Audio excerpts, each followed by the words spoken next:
A Diagnosis of Death by Ambrose Bierce. I am not so superstitious as some of your physicians, men of science as you are pleased to be called, said Hoover, replying to an accusation that had not been made. Some of you, only a few I confess, believe in the immortality of the soul, and in apparitions which you've not the honesty to call ghosts. I go no further than a conviction that the living are sometimes seen where they're not, but have been, where they have lived so long, perhaps so intensely as to have left their impression on everything about them. I know indeed that one's environment may be so affected by one's personality as to yield long afterward an image of oneself to the eyes of another. Doubtless the impressing personality has to be the right kind of personality, as the perceiving eyes have to be the right kind of eyes. Mine, for example. Yes, the right kind of eyes, conveying sensations to the wrong kind of brains, said Dr. Fraley, smiling. Thank you. One likes to have an expectation gratified. That is about the reply that I supposed you would have the civility to make. Pardon me, but you say that you know. That is a good deal to say, don't you think? Perhaps you will not mind the trouble of saying how you learned. You will call it an hallucination, Hoover said, but that does not matter. And he told the story. Last summer I went, as you know, to pass the hot weather term in the town of Meridian. The relative at whose house I had intended to stay was ill, so I sought other quarters. After some difficulty, I succeeded in renting a vacant dwelling that had been occupied by an eccentric doctor of the name of Mannering, who'd gone away years before. No one knew where, not even his agent.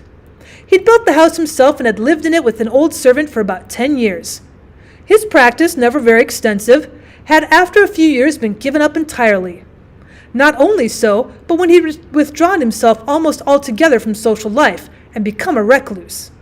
I was told by the village doctor, about the only person with whom he held any relations, that during his retirement he devoted himself to a single line of study, the result of which he'd expounded in a book that did not commend itself to the approval of his professional brethren, who indeed considered him not entirely sane. I've not seen the book, and cannot recall the title of it, but I'm told that it expounded a rather startling theory. He held that it was possible, in the case of many a person in good health, to forecast his death with precision, several months in advance of the event. The limit, I think, was 18 months. There were local tales of his having exerted his powers of prognosis, or perhaps you would say diagnosis, and it was said that in every instance the person whose friends he'd warned had died suddenly at the appointed time, and from no assignable cause. All this, however, has nothing to do with what I have to tell. I thought it might amuse a physician. The house was furnished just as he'd lived in it. It was a rather gloomy dwelling for one who is neither a recluse nor a student, and I think it gave something of its character to me, perhaps some of its former occupant's character, for I always felt in it a certain melancholy that it was not in my natural disposition, nor, I think, due to loneliness. I had no servants that slept in the house, but I've always been, as you know, rather fond of my own society, being much addicted to reading, though little to study. Whatever was the cause, the effect was dejection, and sense of impending evil. This was especially so in Dr. Mannering's study, although that room was the lightest and most airy in the house. The doctor's life-size portrait in oil hung in that room, and seemed completely to dominate it. There was nothing unusual in the picture. The man was evidently rather good-looking, about 50 years old, with iron-gray hair, a smooth-shaven face, and dark, serious eyes. Something in the picture always drew and held my attention. The man's appearance became familiar to me, and rather haunted me. One evening, as I was passing through this room to my bedroom with a lamp, there is no gas in Meridian, I stopped as usual before the portrait, which seemed in the lamplight to have a new expression, not easily named, but distinctly uncanny. It interested but did not disturb me.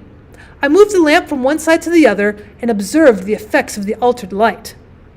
While so engaged, I felt an impulse to turn around. As I did so, I saw a man moving across the room directly toward me. As soon as he came near enough for the lamplight to illuminate the face, I saw that it was Dr. Mannering himself. It was as if the portrait were walking. "I beg your pardon," I said somewhat coldly, "but if you knocked, I did not hear." He passed me within an arm's length, lifted his right forefinger as if in warning, and without a word went on out of the room, though I observed this exit no more than I had observed his entrance.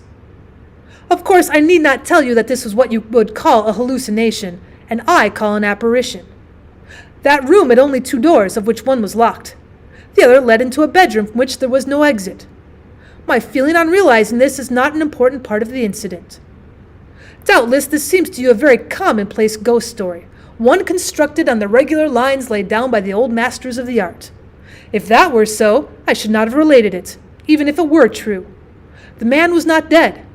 I met him today in Union Street. He passed me in a crowd. Hawver had finished his story, and both men were silent. Dr. Fraley absently drummed on the table with his fingers. Did he say anything today, he asked. Anything from which you inferred that he was not dead? Hawver stared and did not reply. Perhaps, continued Fraley, he made a sign, a gesture, lifted a finger as in warning. It's a trick he had, a habit when saying something serious, announcing the result of a diagnosis, for example. Yes, he did, just as his apparition had done. But good God, did you ever know him? Hawver was apparently growing nervous. I knew him. I've read his book, as will every physician some day. It's one of the most striking and important of the century's contributions to the medical science. Yes, I knew him. I attended him in an illness 3 years ago. He died. Hawver sprang from his chair, manifestly disturbed. He strode forward and back across the room, then approached his friend, and in a voice not altogether steady said, Doctor, have you anything to say to me as a physician? No, Hawver, you're the healthiest man I ever knew. As a friend, I advise you to go to your room. You play the violin like an angel. Play it. Play something light and lively. Get this cursed bad business off your mind. The next day, Hawver was found dead in his room, the violin at his neck, the bow upon the string. His music opened before him as Chopin's funeral march.